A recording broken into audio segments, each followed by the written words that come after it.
আসসালামু আলাইকুম আমার ভাই ও বোনেরা। আজ আমি আপনাদের সাথে আমাদের অন্তরের খুব কাছের একটা বিষয় নিয়ে কথা বলতে চাই, ইসলামের মূলনীতি। আপনারা অনেকেই জানেন ইসলাম 5টি মৌলিক স্তম্ভের উপর প্রতিষ্ঠিত। এই স্তম্ভগুলো শুধু আচার অনুষ্ঠান নয়, এগুলো আমাদের বিশ্বাস এবং আমলের ভিত্তি। চলুন প্রতিটি স্তম্ভ নিয়ে আলোচনা করি এবং এর গুরুত্ব বুঝতে পারি। প্রথমত আমাদের আছে শাহাদা, ঈমানের ঘোষণা। এটি ইসলামের ভিত্তিপ্রস্তর। লা ইলাহা ইল্লাল্লাহ মুহাম্মাদুর রাসূলুল্লাহ ঘোষণা করার মাধ্যমে আমরা নিশ্চিত করি যে আল্লাহ ছাড়া কোন উপাস্য নেই এবং মুহাম্মদ তার রাসূল। এই শাহাদ কিন্তু গভীর বাক্যটি সমস্ত মুসলমানদের এক করে এবং আমাদের পরিচয়কে গড়ে তোলে। পরবর্তীতে আছে সালাত, 5 ওয়াক্ত নামাজ। সালাত শুধুমাত্র একটা রুটিন নয়, এটা আমাদের এবং আল্লাহর মধ্যে একটা সরাসরি যোগসূত্র। এটি আমাদের দিনকে সুশৃঙ্খল করে এবং জীবনের উদ্দেশ্যের কথা স্মরণ করিয়ে দেয়। সালাতের মাধ্যমে আমরা কৃতজ্ঞতা প্রকাশ করি, সাহায্য প্রার্থনা করি এবং শান্তি পাই। যাকাত হল তৃতীয় স্তম্ভ, ইয়া দান খয়রাত এবং সামাজিক দায়িত্বের উপর জোর দেয়। আমাদের সম্পদের একটি অংশ অভাবগ্রস্তদের দেওয়ার মাধ্যমে আমরা আমাদের উপার্জনকে পবিত্র করি এবং আমাদের সমাজকে উন্নত করতে সহায় করি।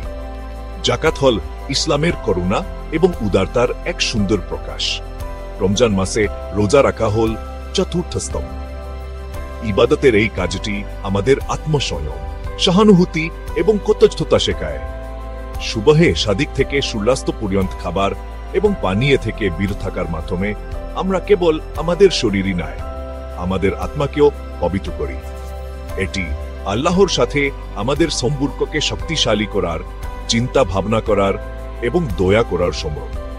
অবশেষে আছে হজ, মক্কা তীর্থযাত্রা। যাদের সামর্থ্য আছে তাদের জন্য জীবনে একবারের এই যাত্রা এক গভীর আধ্যাত্মিক অভিজ্ঞতা।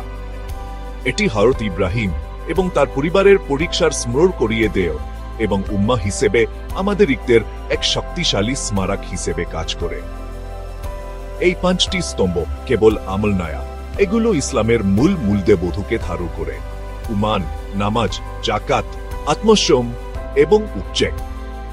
এই নীতিগুলো বোঝার এবং মেনে চলার মাধ্যমে আমরা কেবল আমাদের ঈমানকে শক্তিশালী করি না, একই সাথে একটি সুন্দর এবং ন্যায়সঙ্গত সমাজ গঠনে অবদান রাখি।